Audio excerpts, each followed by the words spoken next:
बहुत सी ऐसी शक्तियां हैं जो इस हमारे प्यारे देश को आगे बढ़ते हुए नहीं देखना चाहती और इसके लिए वो हर प्रकार के प्रतिरोध उत्पन्न करना चाहती हैं, देश के अंदर भी और देश के बाहर भी। ऐसी ही शक्तियों के विरुद्ध दृढ़ता के साथ प्रधानमंत्री श्री नरेंद्र मोदी जी के नेतृत्व में भारतीय जनता पार्टी और एनडीए की सरकार खड़ी है। बहुत ही महत्वपूर्ण घटना हुई है जब 2008 में मुंबई के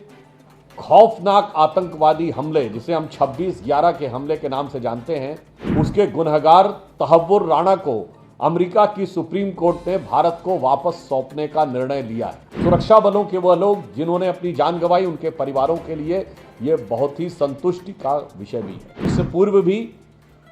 मसूद अजहर को 5 साल पहले संयुक्त राष्ट्र संघ से आतंकवादी घोषित करवाने में सफलता हासिल की थी। अमेरिका के सुप्रीम कोर्ट का निर्णय हम सब भारतीयों के लिए एक गौरव का क्षण है। बहुत सी ऐसी शक्तियां हैं जो इस हमारे प्यारे देश को आगे बढ़ते हुए नहीं देखना चाहती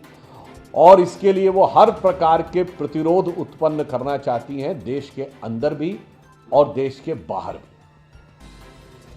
और ऐसी ही शक्तियों के विरुद्ध दृढ़ता के साथ प्रधानमंत्री श्री नरेंद्र मोदी जी के नेतृत्व में भारतीय जनता पार्टी और एनडीए की सरकार खड़ी है और भारत के विरुद्ध होने वाले हर प्रकार के षड्यंत्र को विफल करने के लिए कृत संकल्पित है। और इसी सिलसिले में एक बहुत ही महत्वपूर्ण घटना हुई है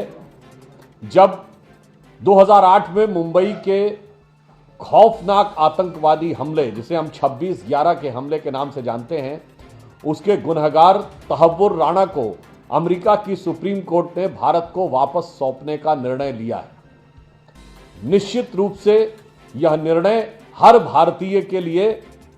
एक संतुष्टि का विषय है और विशेषकर वो लोग जिन्होंने अपनी जान गंवाई और सुरक्षा बलों के वह लोग जिन्होंने अपनी जान गंवाई, उनके परिवारों के लिए यह बहुत ही संतुष्टि का विषय भी है। यह इसलिए संभव हो पाया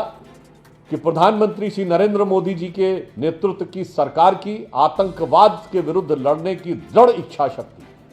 और जटिल से जटिल अंतर्राष्ट्रीय परिस्थितियों के बीच में से भारत के हित को निकालने की कूटनीतिक दक्षता, इसके समन्वय के कारण यह हो पाया। मैं याद दिलाना चाहता हूं, इससे पूर्व भी मसूद अजहर को 5 साल पहले संयुक्त राष्ट्र संघ से आतंकवादी घोषित करवाने में सफलता हासिल की थी। इसलिए हम यह कह सकते हैं कि भारत की सुरक्षा और प्रतिष्ठा दोनों की दृष्टियों से तहव्वुर राणा को वापस भारत लौटाने का अमेरिका के सुप्रीम कोर्ट का निर्णय हम सब भारतीयों के लिए एक गौरव का क्षण है और साथ ही यह भी याद दिलाता है कि यह भारत के सुरक्षा और प्रतिष्ठा और कूटनीतिक दक्षता के युग में एक नए युग का प्रवेश है।